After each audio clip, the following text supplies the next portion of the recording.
wajjin jiranii jira abbootii gadaa wajjin haa jiran isaanii wajji garuu haasofnee jirra. Abbaa gadaati wajjin haasofne. Abbaan gadaa hin jiru nuun jaanii ture haa guyyaan handaqu jechuudha. Eenyu faana warri bakka san turanii warra abbaa gadaatii gad jira keessa. Maqaa isaaniin yaadadhu siimuun hin dandeenya guyyaa biraa. Okay ayyee.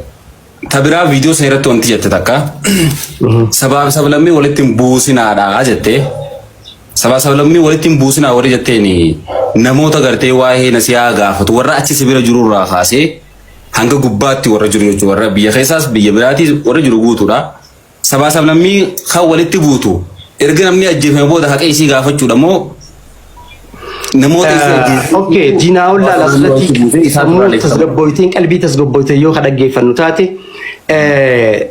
sabaa sablammoota wali buusuun mirga gaafachuudhaaf mirga nam takkaa gaafachuudhaaf nama wajjin osoo hin taane tasgabbiidhaan akkumaan arreefuun tana dubbadheetti tasgabbiidhaan waan barbaachisu hundaa'u bulchiinsa keenya namoota qaama dhimmi ilaallatu gaafachuu ni dandeenya.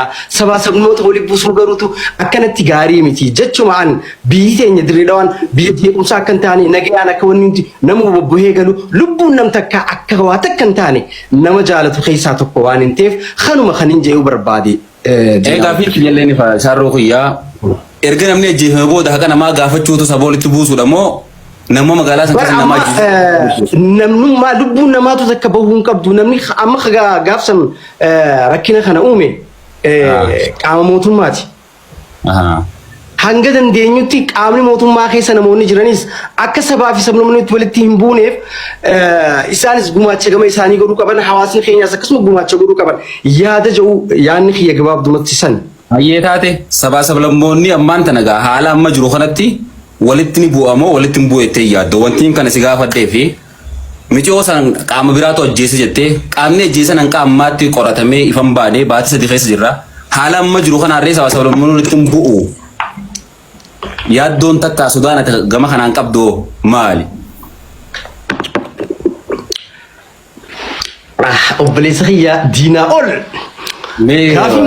Gaafii mootummaa gaafachuu qabdu na gaafatte anama booda waa'ee artii na gaafadhu sa'ee baqiyya ani waan laali waanuma ati jettira dhaabbadheetiin siin jee sabaa sablammoota gaafii walitti hin buusinaa waan jette amma micoon ajjeefamtee micoo namni ajjeesee gartee biyyee jala buuse tana haqasii gaafachuun sabaa sablammoota walitti buusuudha shorti dhiyoo kee. Dhimma isii gaafachuun akkamiin wali buusuudha nutu gaafachuu jirra. Nutu gaafachuu jirra bar. Viidiyoo irratti kasettee bar viidiyoo. Isaa waan biraati amma laal diinaawol waan ati hin beekne jira. An amma hawaasaaf kana dubbachuu hin barbaanne. Tanaafuu ani mirga isii gaafachuu yoomiyyuu taanaan nuti illee jee barreeffuun tana hanga dhumaatti wajjin jirraa isaanii wajjin. An abbaa nasihaatiif ilma har'arraa eegalee quba qabadha.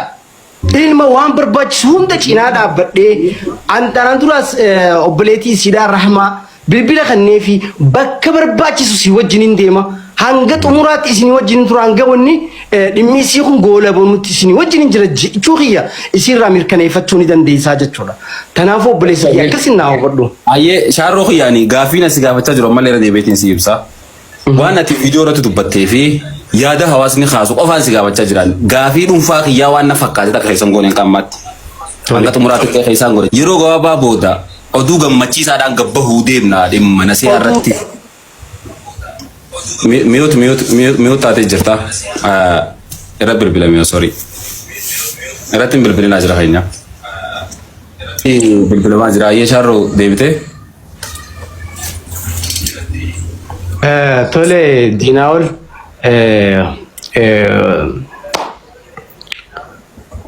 haasawaa gaafii gaafuma ammaree usan irra dhaabbadeetti si gaafadhe oduu gammachiisaa dhiheenyatti dhagahuudhaaf oduu gammachiisaa yoo rabbi jee bulchiinsi Dirreedawaa isaaniif waada galee jira. So baallama qabatee jira jechuudha. Baallama san keessatti waan gaariitu jira waan jiru abdii guddaa waan hin qabuuf oduu gammachiisaan asbaanaan jeemi gaafuma asbaanee dhageessa khadiinaa ol khiyyaamman tanaan kamittiin dubbadha. Ayyee khoni oduu gammachiisaa reetteen yaadda baallama qabuun gaafa micoon jalqaba ajjeefamte. Baallama miti baallama irratti wanni godhamu deemu faanaa bara. Namni finish gaafi yaasifatu gaafa jalqaba gartee isiin ajjeefamte hoggantoonni hundi qaama maatii bira deemanii achitti dubbisanii turanii wanti gartee hojjetame kun nulleen guddisee jira torbaan takka moo lama qofa nuu kannaadhaa jaaniitiin biraa deemanii achiin booda guyyaatti aanullee dhimma san irratti baallamni biraa qabame kuni baallama sadaffaadha jechuudha akka faamiliin nasiyaa himtutti baallamni kun oduu gammachiisaadha jettee yaadda shaarmaarkee an baallamni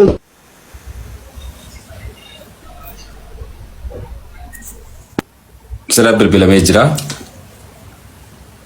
ittiin bilbili kunis kan inni asoo jirus farduma sila firra cufu malee waan hin ta'u beete dhiifama bilisa kiyya nama kumaa oduu gammachiisaa baallaman baanu ani baallamni oduu gammachiisaa miti laal diinaawol miti wanni ati beekuu qabdu an hawaasaati akkasuma akkasii miti waan dheengadda uumame san ummata oromoo dhiifamaan gaafachuu barbaada akkaataan ani itti dubbadhe dogongora jecha safuun dubbadhe jecha safuun soofadhu an ummata oromoo dhiifamaan gaafachuu haasoo mafee qofa dhaabbadeet malee hanqa ammaatti war haasoo kiyya dhaabbattee haasoonni kiyya gaafsan likkitti hin dubbanne dogongoraan jee miti dhiifama naa godhaa ummata kiyya haasawni keessan gaamma shaaroo kiyyoo dogongora ta'e namni danuun si dhageeffatu kun dhiifama hoggaa nama gaafattu yaada keessan kiliir gooteeti dhiifama nama gaafatta malee yaada kee osoo kiliir hin godhin dhiifama namni si godhulleen waan jiru natti fakkaatu qayyette yaada kiyya bar kiliir godhee bar diinaawul yaada kiyya kiliir godhee bar obboleessa kiyya maal jeetiin godhe ani wanni hin dubbachuu barbaade achirratti odeeffannoo gahaa qabaannee haa dubbannu waan jiruuf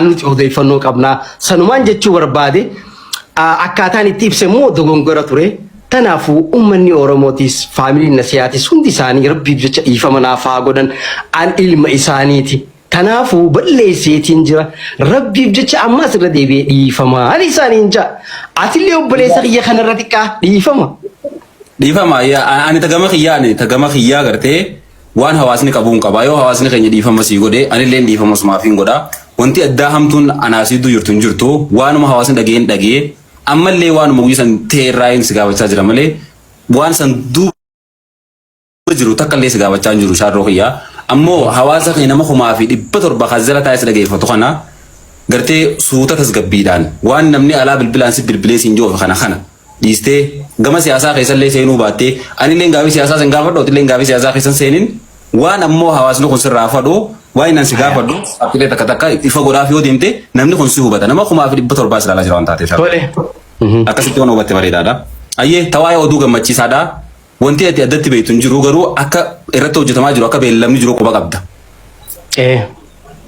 wanti addaa wanti ani hin beekne taate beektu jira san keessa jechuudha ta'in hin beeku hin jiru waan gaariin akka jiru dhagee wanni san maal naan jeen ammas taate sirraa dhaabee siin hin jiru taate shaarrofe dheengadda micoodhaa wajjin hoggaa asoitu achirratti jechuudha waa darbattee turte wanta darbatte san nama hedduu biratti mufii uumtee turte arraba biraan baanu